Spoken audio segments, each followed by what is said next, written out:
Hi guys, in this video I'll show you how to adjust or resize screen size in OBS Studio. If this video helps you, please consider subscribing my YouTube channel and liking the video. Now first of all guys, if you want to resize the workspace of OBS, for that you just need to go to this line, and once you get this icon we just need to hold left click and move your cursor upwards and downwards to resize the overview or workspace of OBS Studio.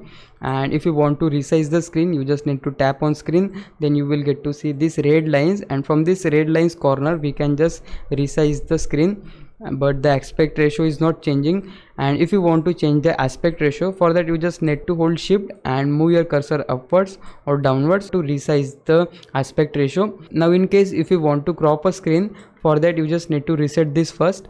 So how to reset? Just hit Ctrl plus R, or you can also use right click on the screen, then you will get to see the option for transform, and here you will find the option for reset transform. Once you reset the screen, now you need to hold Alt key, and just by using your mouse you can crop the screen.